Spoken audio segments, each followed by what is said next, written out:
में ही अगर वो जमा नहीं रहता है तो बाद में 1-2 घंटे के अंदर वो पानी में मास रिफ्यूजल का सर 2 मास रिफ्यूजल किया था मैं, वो इसको लेकर था कि वहाँ पे आंगनबाड़ी से रिलेटेड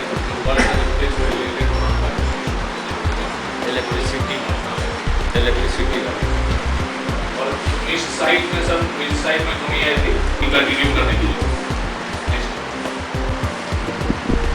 ये सर इश्यूज है, अलग अलग इश्यूज है जिसका कि क्लस्टरिंगनेस है, वहाँ पे इशू का क्लस्टरिंग ज़्यादा जैसे कुछ ब्लॉक में ज़्यादा होता है, जैसे बहादुरपुर है वहाँ ज़्यादा, बिरौल में वहाँ पे क्लस्टरिंग ज़्यादा, अर्बन में भी इशू का क्लस्टरिंग ज़्यादा। इस पर ध्यान देने की जरूरत है कि एक इशू जो है कई राउंड में रिपीट हो जाए।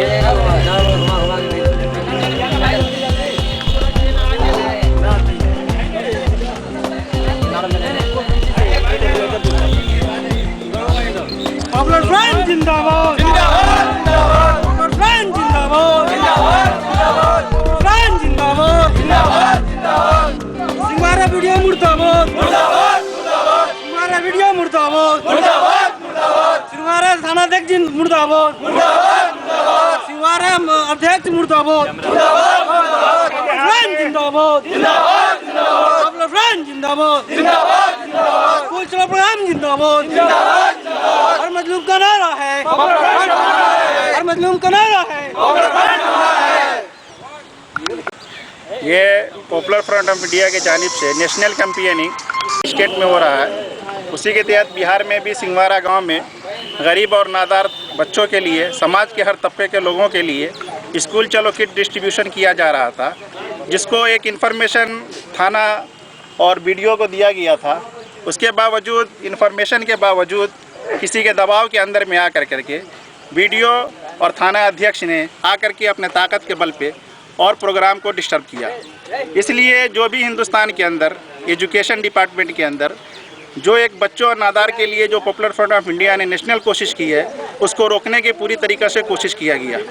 इसलिए पॉपुलर फ्रंट ऑफ इंडिया के जानिब से सारे लोगों से हम लोग आज डीएम के ऑफिस पे ये मांग करते हैं कि ऐसे जो शिक्षा विरुद्ध जो भी ऑफिशियल है, जो भी हमारे डिपार्टमेंट गवर्नमेंट के डिपार्टमेंट में है, उनके खिलाफ़ सख्त से सख्त कार्रवाई की जाए, ताकि आने वाले दिनों में इस तरह का कोई भी घटना जो हमारे गरीब नादार बच्चे हैं या कम्युनिटी के किसी भी तबके के लोग हैं, उनके खिलाफ़ वो आवाज़ या इस तरह से बलपूर्वक आकर के ना रोके। क्या नाम हो गया सर? मेरा नाम मोहम्मद रियाज मुआरिफ। नमस्कार दोस्तों, मैं विशाल गौरव का स्वागत करता हूं मेरे खास वार्ता में। और आज हम बात करेंगे बदलते परिवेश में पत्रकारों की परिस्थिति पे।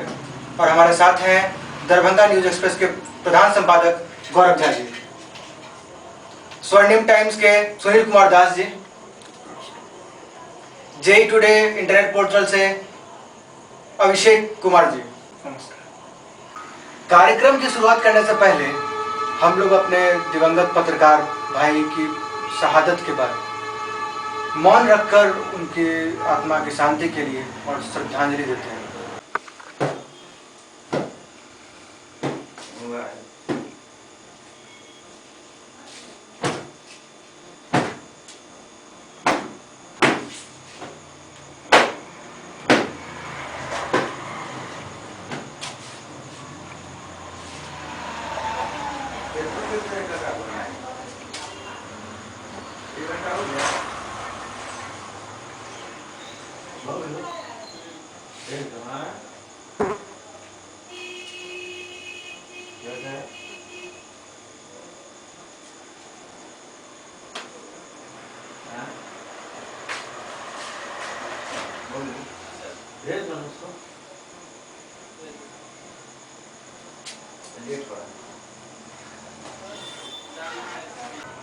आज हमारी चर्चा का विषय है बदलते परिवेश में पत्रकारों की परिस्थिति। जैसा कि हम लोगों ने भी देखा हाल की ही घटना में कि पत्रकारों के साथ जो घटनाएं होती जा रही हैं, हमारे झारखंड में, फिर बिहार में भी हमारे पत्रकार भाई के साथ जानलेवा हमला हुआ उन पे और उनकी जान गई। ऐसे पत्रकार अपनी जान गंवा रहे हैं और ये परिस्थिति बनती जा रही। कहीं ना कहीं बदलता बिहार फिर से कहीं किसी जंगल राज की आगाज तो नहीं। इस पे हम बात करना चाहेंगे हमारे साथियों से कि आखिर इस परिस्थिति के पीछे क्या कारण है। क्योंकि आप दिन रात इन परिस्थितियों को देखते हैं, ये परिस्थितियों से आप गुजरते हैं और इन परिस्थितियों को आप जनता के सामने, पाठकों के सामने, दर्शकों के सामने लाने का कार्य करते हैं। आखिर क्या लगता है, आखिर ये परिस्थिति क्यों बन रही है? आखिर इस परिस्थिति, बदलती परिस्थिति के पीछे क्या कारण है? आखिर ये क्या कारण हुआ आज कि हमें सड़कों पे उतरना पड़ा? आखिर ऐसी परिस्थिति कैसे बन गई कि पत्रकारों को अपनी सुरक्षा के लिए सड़कों पे उतरना पड़ गया और मांग करनी पड़ी कि पत्रकारों की सुरक्षा के लिए नियम बनाए जाएं, कानून बनाए जाएं। पत्रकारिता करने वाले लोग आज अपने आप को इतना असहज महसूस क्यों करने लगे? तो आइए हम बात करते हैं अपने साथियों से। सबसे पहले तो हम अपने शहीद साथी राजदेव रंजन को श्रद्धांजलि देते हैं और आज जो परिस्थिति आई है उसमें हम यही कहना चाहेंगे कि इकट्ठा जो हम लोग हो रहे हैं, आज राजदेव रंजन जी के शहादत के बाद जिस तरह से पत्रकारों ने एकता दिखाई है, हर जिले में, हर जगह, पूरे बिहार में सड़क पे उतर रहे हैं लोग, ये कहीं ना कहीं एक संदेश जरूर देता है कि पत्रकार अब अपनी सुरक्षा को लेके चिंतित हैं, पत्रकार अपनी सुरक्षा को लेकर के मांग कर। लेकिन यह हम दिन रात खतरों से जूझते हैं, खबरें खोजते हैं, निकालते हैं। निश्चित रूप से कुछ पक्ष ऐसे होते हैं जिनको हमसे तकलीफ होती है और ये होता रहेगा। जब भी हम जनता के लिए काम करेंगे, जनता की समस्याओं को लाएंगे, तो जनप्रतिनिधि हों, चाहे जो दागी लोग हों, घोटालेबाज हों, ऑफिसर हों, उन लोगों को हमसे तकलीफ होगी क्योंकि उनकी पोल खोलेंगे। परंतु खतरा तो मोल लेना पड़ता है, खतरा के साथ साथ सुरक्षा भी हमारे पास होनी चाहिए। हाँ, यहाँ पे क्या है कि हम लोगों को समय रहते सजग होना पड़ेगा, समय रहते सचेत होना पड़ेगा। देखिए, बहुत अभी तो बहुत दुख हुआ ये जानकर के हमारे पत्रकार भाई जिन पे जानलेवा हमला हुआ, उसके बाद वो शहीद हो गए। पत्रकारिता के अपने कलम से जो उन्होंने किया, जो लिखा और जिससे तकलीफ जिन लोगों को पहुंची वो उनको हानि नहीं पहुंचा सके और वो पत्रकारिता करते हुए शहीद हो गए। सबसे बड़ी बात है कि हमें अपनी सुरक्षा को लेकर, अभी चर्चा का टॉपिक चला था सुरक्षा को लेकर, पहले तो ये देखना होगा कि वर्तमान परिवेश में लोग कहते हैं कि पत्रकारिता समाज का एक आईना है, जो समाज में घटित घटनाओं को लोगों के सामने लाने का एक माध्यम है। हम अपने काम को सुचारू रूप से करते आए हैं, सारे भाई बंधु लोग करते रहे हैं। हमेशा से दिक्कतें आती रही हैं कि जो लोग भ्रष्ट हैं और जिन लोगों के विरुद्ध ये लिखा जाता है वो उन्हें अपना दुश्मन मान लेते हैं। दिक्कत यहाँ नहीं है, दिक्कत सिस्टम में है। सिस्टम को ये समझना होगा कि आखिर हम हैं क्या, हमारा वजूद क्या। हम समाज के वो तबका हैं जो समाज में घटित घटनाओं को प्रदर्शित करते हैं, लोगों के सामने लाने का चेष्टा करते हैं और कोशिश हमेशा ये रहता है कि हम उसे सच को दिखाएं, सच को लाएं। देखिए, सच हमेशा कड़वा रहा है, सभी को पसंद नहीं आता। अब हमें अपनी सुरक्षा को लेकर जहाँ तक बात है, तो चाहे वो हमारा ये जिला प्रशासन हो या फिर राज्य सरकार हो या केंद्र सरकार हो, हमेशा उदासीन रवैया इनका रहा है पत्रकारों को लेकर। ऐसा नहीं है कि जैसे मेरे पहले मित्र ने कहा है कि संगठन नहीं है, संगठन हमेशा से रहा है और हम संगठित भी रहे हैं। हमारा एक संगठन है, फिर भी हमें जरूरत है लोगों को जागरूक करने का कि आखिर पत्रकारों पे हमला क्यों हो रहा है। हम ऐसे वर्ग हैं, सिर्फ अपनी कलम के धनी हैं, हम लिखते हैं वही चीज लिखते हैं जो समाज में घटित हो रहा है। विगत दिनों में कई हमला हुआ है, आप झारखंड में ले लें, यूपी में ले लें, बिहार में हुआ है। बिहार की जो घटना हुई है बहुत ही नृशंस हत्या हुई है। ये लोकतंत्र पर प्रहार है। मैं चाहता हूँ कि जितने भी पदाधिकारीगण हैं एक तो हमारे काम में जो हस्तक्षेप लोग किया जाता है, उस हस्तक्षेप में हमें सुरक्षा मुहैया कराया जाए कानूनी रूप से। एक ऐसा कि हम जहाँ जाते हैं वहाँ जिस तरह की दिक्कतें आती हैं, लोग वहाँ आए और हमें फ्रीडम मिले अपने काम में। हमें जो समाज का आईना है, मैं जो दिखाना चाहता हूँ, जो समाज का आईना दिखाना चाह रहा हूँ एक पत्रकार होने के नाते, तो उस पर एक ठोस कानून बनना चाहिए। चाहे वो जिला प्रशासन की तरफ से हो, सपोर्ट मिलना चाहिए, राज्य प्रशासन की तरफ से हो, और इस पर सभी को लामबंद होने की जरूरत है। और अभी हम लोग हो भी रहे हैं, जिस तरह विगत दिनों में हम लोगों ने देखा भी है। आज का जो हमारा टॉपिक है पत्रकारों का सुरक्षा, पत्रकारों की सुरक्षा की क्यों आवश्यकता पड़ी। पिछले कुछ दिनों से लगातार देखा जा रहा है कि बर्बर घटनाएं होती जा रही हैं। सबसे पहले यूपी में लगातार हो रही थी, अब आप जाकर बिहार में भी, झारखंड में भी, तो इस तरह से लगातार घटनाएं बढ़ रही है पत्रकारों के विरुद्ध। तो ये इससे साफ अंदाजा लगाया जा रहा है कि अपराधी अब पत्रकारों पर टारगेट कर रहा है। तो ऐसे में पत्रकार क्या करे? वो स्वाभाविक है कि सुरक्षा मांगेगी। क्यों? आखिर पत्रकार सुरक्षा क्यों मांग रही है? पत्रकार इसलिए सुरक्षा मांग रही है क्योंकि ये आम लोगों की आवाज़ है, और आम लोगों की आवाज़ को अगर कुचला जाएगा, दबाया जाएगा, मारा जाएगा, तो फिर ये आम लोग क्या करेंगे? एक समय ऐसा आ जाएगा कि फिर वही जंगल राज, फिर वही वापसी, हम लोग 15 साल 20 साल पहले चले जाएंगे जहां अपराधियों का बोलबाला होता था।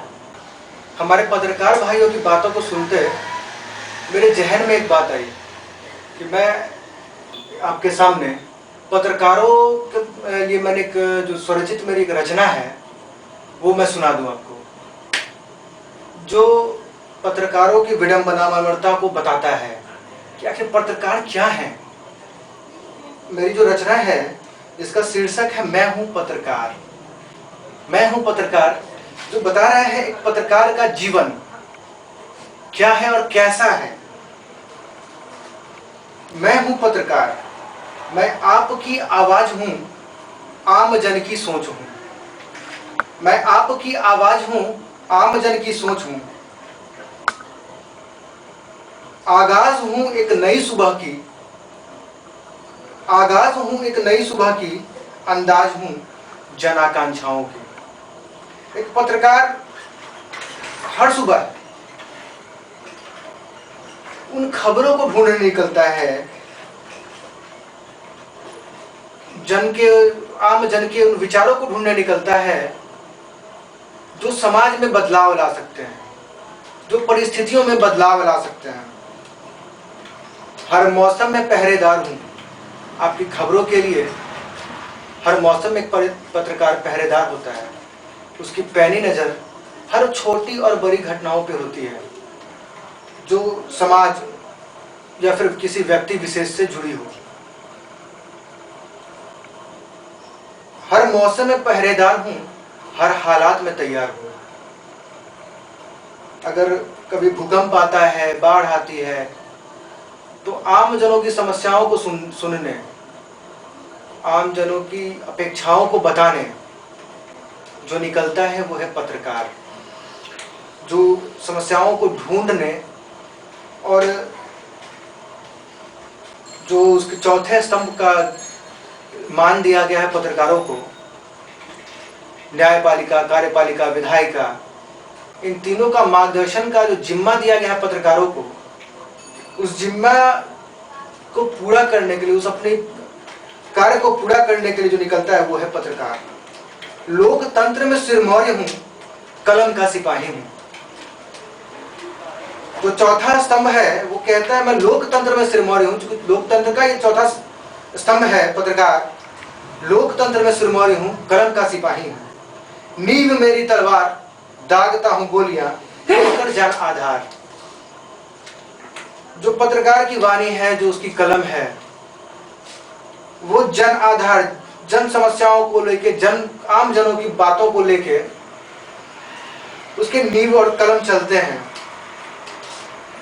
विडंबनावश, दुर्भाग्यवश मेरा भी एक परिवार है, क्योंकि अक्सर लोग पत्रकारों से बहुत ज्यादा एक्सपेक्टेशन रखते हैं और ऐसा दिखता है ऐसे पत्रकार नहीं वो सुपरमैन और वो सुपरमैन स्पाइडरमैन हो। अगर कोई खबर छूट गई तो लगता है इस पत्रकार ने इस खबर को नहीं लिया, ये खबर तक क्यों नहीं पहुंची। कोई खबर अगर उन्हें लगा तो लगता है ये खबर ही क्यों। टिप्पणी करने में आमजन निसंदेह टिप्पणी करते हैं बिना इस पे विचार किए हुए कि एक पत्रकार भी कोई सुपरमैन, स्पाइडरमैन, शक्तिमान नहीं है, वो भी एक आम आदमी है। इसलिए कहता है मेरा भी एक परिवार है, माँ बाप पत्नी और बच्चों का प्यार है। सीने में धड़कता दिल और अभिलाषाओं का अंबार है। एक पत्रकार की भी अभिलाषाएं हैं, एक पत्रकार की भी इच्छाएं हैं। आग उगलती गोलियों और बम के धमाकों से मैं भी भयभीत होता हूं। जहां सैनिक लड़ रहे होते हैं बॉर्डर पे, वहां पत्रकार भी पहुंचता है, मगर उसके पास हथियार नहीं, कलम होते हैं।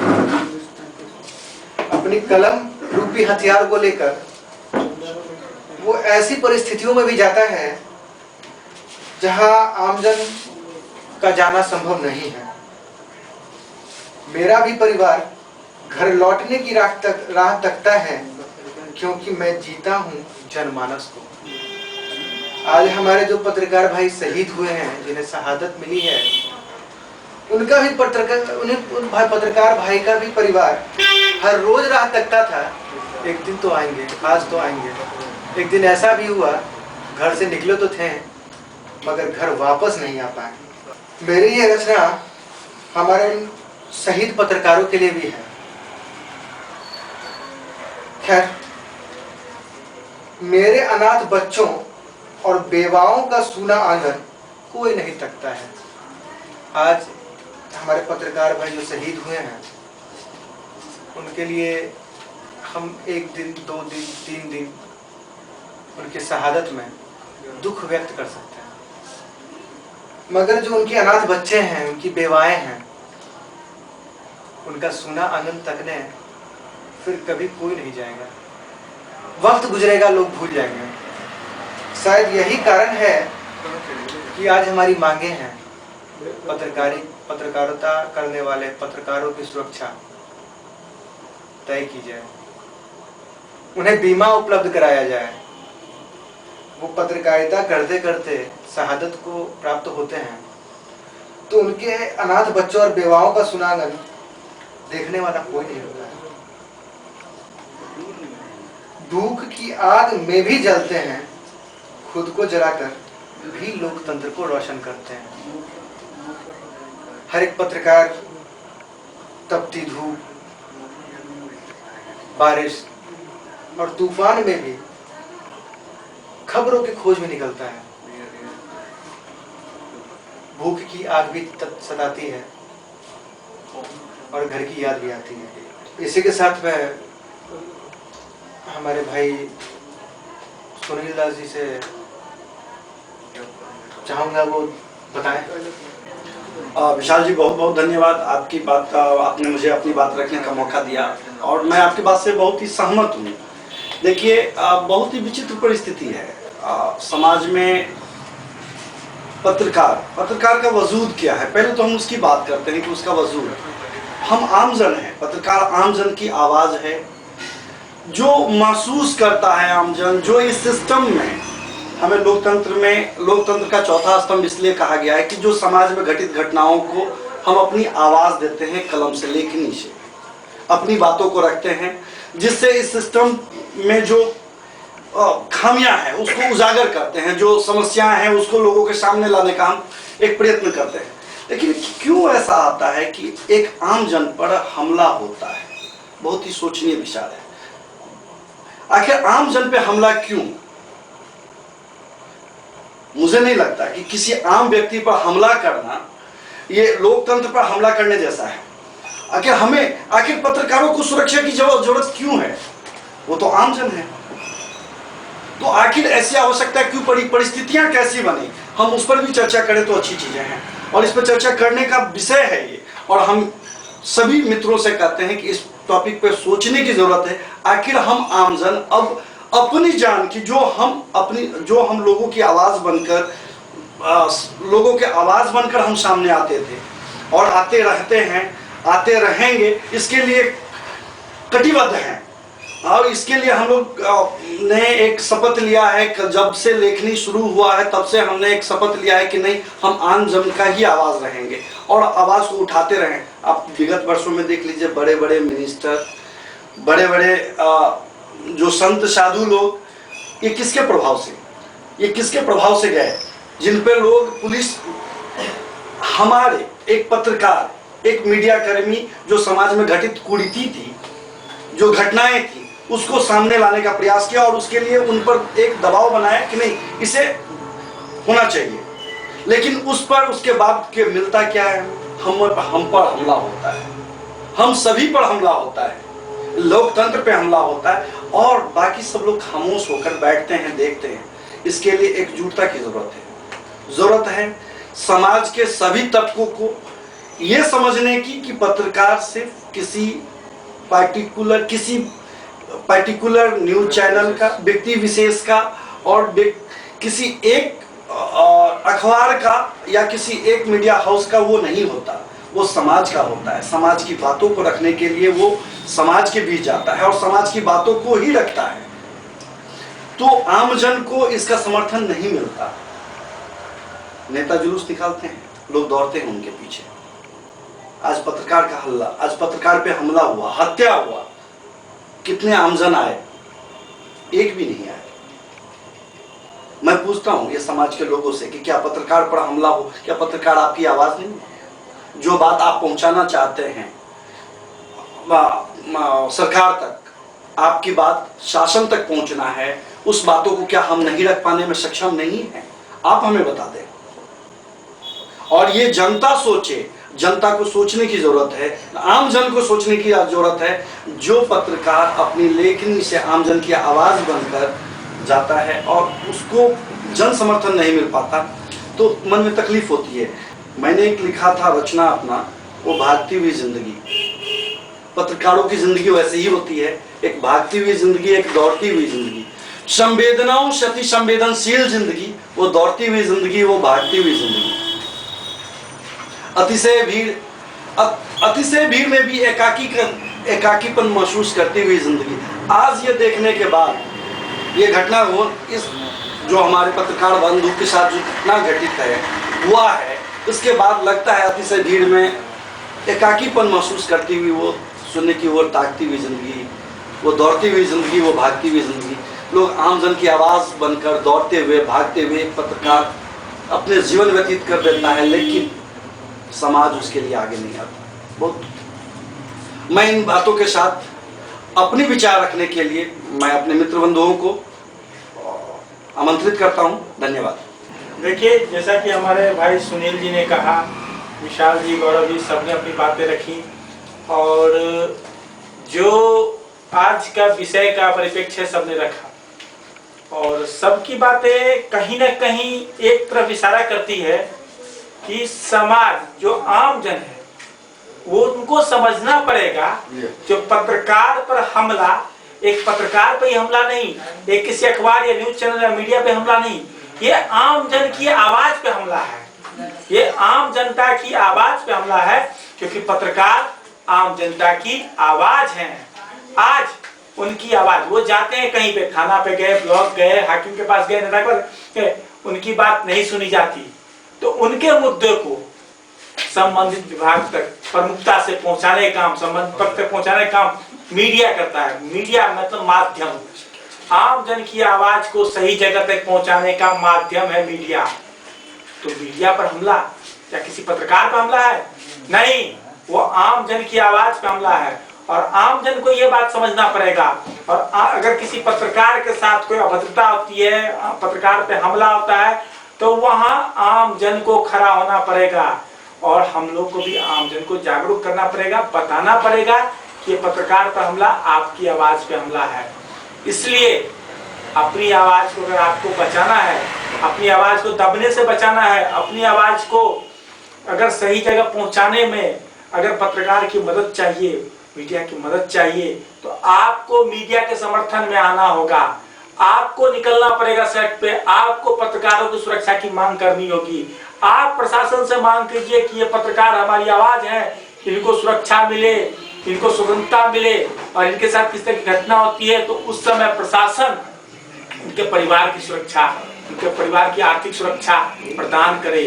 हम जनता की आवाज है, पत्रकार जनता की आवाज होती है और जनता की आवाज को दबाने की कोशिश, पत्रकार पर हमला मतलब जनता की आवाज को दबाने की कोशिश। तो जनता जाने, जनता आए, जनता समझे। चलते चलते हम लोग बात करते हैं अभी हाल में हुए पत्रकारों के पत्रकारों में आक्रोश दिखा, जिसके लिए कैंडल मार्च निकाले गए, जगह जगह कई जिलों में ज्ञापन भी सौंपा गया पत्रकारों के द्वारा, जिनमें उनकी कुछ बुनियादी मांगे रही, जिन मांगों में मुख्य रूप से पत्रकारों की बीमा हो। अगर कोई पत्रकार पत्रकारिता के दौरान शहादत को प्राप्त होता है तो उन पत्रकारों की बीमा हो, जिससे उनके परिवार को सहायता मिले गुजर बसर करने के लिए। और पत्रकार सुरक्षा कानून लागू होने की जरूरत है। पत्रकार आम जनों के लिए काम करते हैं। पत्रकार को लोकतंत्र का चौथा स्तंभ माना गया है, मगर इस तरह कभी दिखता नहीं है कहीं भी पत्रकारों को वो चौथे स्तंभ वाल को लेके कोई विशेष दर्जा या फिर कोई विशेष सुविधा नहीं मिलती है। खैर, अगर माने तो सुविधा को दूसरी तरफ रखते हुए एक पत्रकार सुरक्षा कानून तो होना ही चाहिए, जहां पत्रकारों की सुरक्षा व्यवस्था की जाए। आज समाज, व्यवस्था, शासन, सत्ता सब पत्रकार के लिए उदासीन है। पत्रकारों के लिए ये सारी व्यवस्थाएं उदासीन है। उनको इस बात पे उनका ध्यान आकर्षित करना जरूरी है कि पत्रकारों की सुरक्षा के लिए भी कानून हो और पत्रकारों की सुरक्षा भी निहित की जाए। तीसरी जो बुनियादी बात है, मृत्यु के बाद अगर कोई पत्रकारिता करते पत्रकारिता के दौरान अगर उस पत्रकार की मृत्यु हो जाती है तो उस पर आश्रित परिवार के किसी एक सदस्य को सरकारी नौकरी होनी चाहिए, ताकि जो लोग उस पर आश्रित हैं, उस पत्रकार ने तो अपना जीवन, एक पत्रकार की जो जीवन शैली है, उस पत्रकारिता के जीवन शैली में वो समाज के लिए करता है, पर अपने परिवार के लिए वो कुछ भी नहीं कर पाता। इसलिए इस बात को गौर करना जरूरी है कि परिवार के किसी एक सदस्य की नौकरी हो। और पत्रकार कल्याण कोष की भी व्यवस्था की जाए, ताकि किसी आकस्मिक घटना होने के बाद उस कोष से पत्रकारों को लाभ मिल सके। वो पत्रकार उस कोष से अपनी किसी आकस्मिक घटना के बाद उस कोष का उपयोग कर पाए। इस पर मैं बात करना चाहूँगा हमारे मित्र पत्रकार भाई गौरव झा से कि इस पे इनका क्या मानना है। जी हाँ, बिल्कुल। जैसा विशाल गौरव जी ने बताया कि जो पत्रकारों को है, जो उनका जीवन यापन करना होता है, उनके पत्रकार का जो मुख्य सदस्य होते हैं अपने घर के, उनके गुजर जाने के बाद परिवार पे क्या असर पड़ता है। हाल ही में सिवान की जो घटना हुई है, उनके परिवार का जो स्थिति दिखाया गया है वो काफ़ी भयावह बनी हुई है। उनकी पत्नी जो है वो बतला रहे थे कि उन्हें अब तक कोई भी सरकारी लाभ नहीं मिल पाया है। हालांकि सरकार ने सीबीआई की जांच की जो बात थी उसे मान लिया है, लेकिन फिर भी अभी जो उन्हें मूलभूत सुविधाएं अभी भी मिलना चाहिए था वो नहीं मिल पाया। जैसे कि उनकी खुद की सुरक्षा, अब उन्हें डर बना हुआ है कि उनके जो सुरक्षा पे जो है उनके बच्चे पे और उन पे अटैक हो सकता है। ऐसे में उनका जो डर बना हुआ है वो दूर कैसे किया जाएगा। एक उनके फैमिली का इस तरह का स्टेटमेंट आ रहा है, तो ये पुलिस और प्रशासन के लिए एक बड़ी चुनौती है। जो पत्रकारों को ये सुविधा मिलना चाहिए, उन्हें सुरक्षा मिलना चाहिए।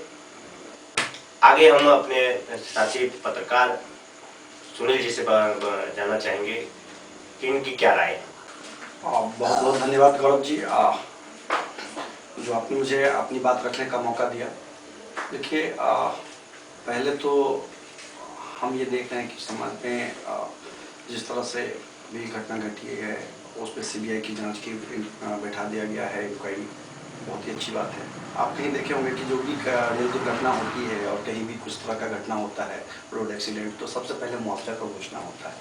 लेकिन एक पत्रकार की मृत्यु के बाद भी सरकार खुलकर सामने अभी अपनी बात नहीं रख पाया है कि उसे क्या करना है और कितना क्या देना है।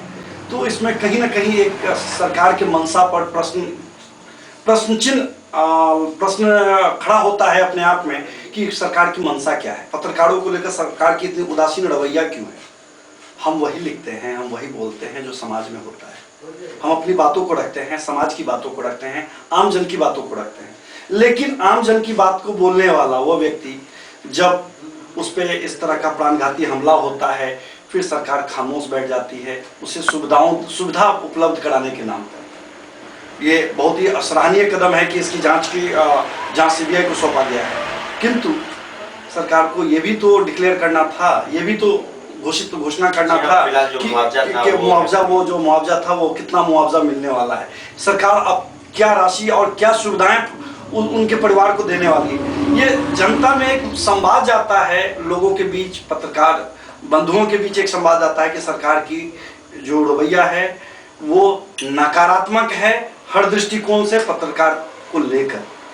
इसी के साथ हम अपनी बात को समाप्त करना चाहेंगे और हम अपने पत्रकार बंधु से अनुरोध करेंगे अभिषेक जी से कि वो अपनी बात को रखें। विशाल गौरव जी, हमारे गौरव जी और सुनील भाई जी ने अपनी अपनी बातें रखी और कहीं ना कहीं सारी बातों को रख दिया है। और इनकी सारी बातों का समर्थन करते हुए मैं इतना ही कहूँगा कि पत्रकार अपने परिवार के लिए नहीं, अपने परिवार को छोड़ के जनता के लिए एक समझ 24 घंटे की ड्यूटी करता है। कहीं कोई दुर्घटना हो, घटना हो, उसका कोई टाइमिंग नहीं होता, जाता है जनता की आवाज़ को प्रशासन तक पहुँचाता है।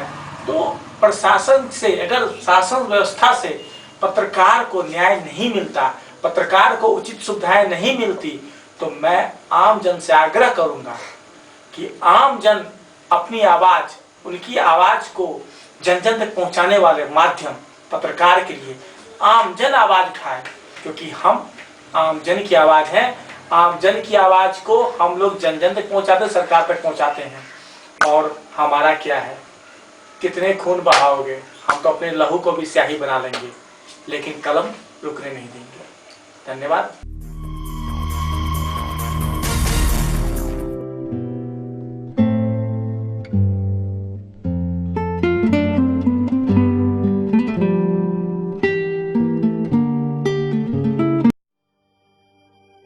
मैं हूं पत्रकार, मैं आपकी आवाज हूं, आम जन की सोच हूं, आगाज हूं एक नई सुबह की, अंदाज हूं जन आकांक्षाओं की। हर मौसम में पहरेदार हूं, हर हालात में तैयार हूं, लोकतंत्र में सिरमौर हूं, कलम का सिपाही हूं। नींव मेरी तलवार, दागता हूं गोलियां लेकर जन आधार। मेरा भी एक परिवार है, माँ, बाप, पत्नी और बच्चों का प्यार है। सीने में धड़कता दिल और अभिलाषाओं का अंबार है। आग उगलती गोलियों और बम के धमाकों से मैं भी भयभीत होता हूँ। मेरा भी परिवार घर लौटने की राह तकता है, क्योंकि मैं जीता हूँ जनमानस को। मेरे अनाथ बच्चों और बेवाओं का सूना आंगन कोई नहीं तकता है।